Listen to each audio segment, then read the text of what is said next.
Des transitions dans les brefs délais au Mali, en Guinée et au Burkina Faso.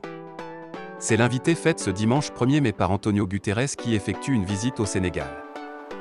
Mali, Guinée et Burkina Faso, le secrétaire général de l'ONU appelle à des transitions dans les brefs délais. Nous avons convenu de l'importance de poursuivre le dialogue avec les autorités de facto des trois pays, afin d'accélérer le retour à l'ordre constitutionnel dans les délais les plus brefs, a déclaré le patron de l'ONU au cours d'un point de presse au palais présidentiel.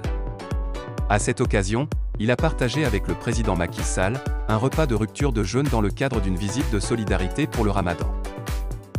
La situation sur le Sahel a été également évoquée par le secrétaire général de l'ONU. Jugeant la situation au Sahel préoccupante, Antonio Guterres, il a promis de continuer à plaider pour des opérations africaines de maintien de la paix et de lutte contre le terrorisme robustes, mises en œuvre par l'Union africaine et appuyées par l'ONU.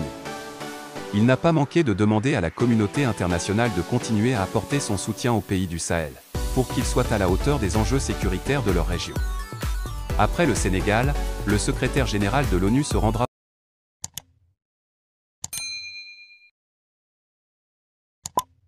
le médiateur de la Communauté économique des États de l'Afrique de l'Ouest, CEDEAO, pour le Mali, l'ancien président du Nigeria, Goodluck Jonathan, est attendu à Bamako, ce mardi ou mercredi, pour tenter de trouver un accord avec les autorités de la transition, sur la durée de la transition.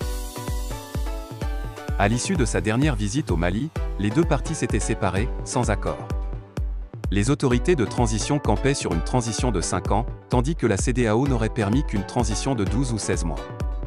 Mais, dans un dernier sursaut, les autorités de la transition avaient proposé 24 mois pour la durée de la transition. Et la CEDEAO, 16 mois. Sans un jour de plus. Qualifiée de réunion de la dernière chance, cette ultime réunion, prévue le mardi ou ce mercredi de cette semaine, est très attendue.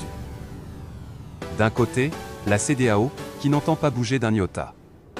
De l'autre, les autorités maliennes qui, boostées par les associations, qui réclamaient, dès la semaine dernière, le retrait du Mali de la CEDEAO, continuent de donner de la voix. N'Golo, le gangster arrêté. Comme un épisode de « Prison Break », le prisonnier N'Golo Sidibé alias Ladji Fiman avait réussi à organiser son évasion avec ses complices stationnés à l'entrée de l'hôpital d'odontostomatologie de Bamako où il devrait y recevoir des soins sous l'escorte d'un garde pénitentiaire.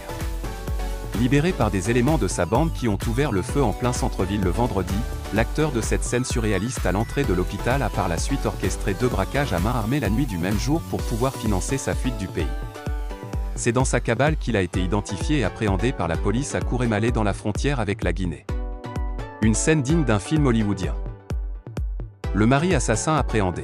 La découverte d'un corps sans vie d'une dame égorgée avait mis en émoi les populations de l'Afia-Bougou-Bougoudani, le 13 avril passé.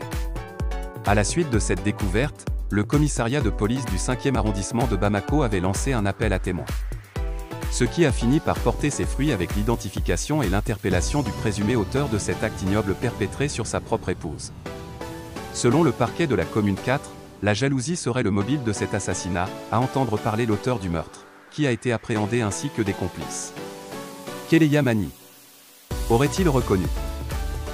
Les images macabres ayant déjà fait le tour des réseaux sociaux, le tribunal de la commune 4 a exhorté les uns et les autres à s'abstenir de continuer de les publier et de partager au risque de s'exposer à la répression dans l'intérêt général. Sikasso a aussi son université. Après Ségou depuis quelques années, une autre capitale régionale s'apprête à abriter une université étatique. Il s'agit de la région de Sikasso.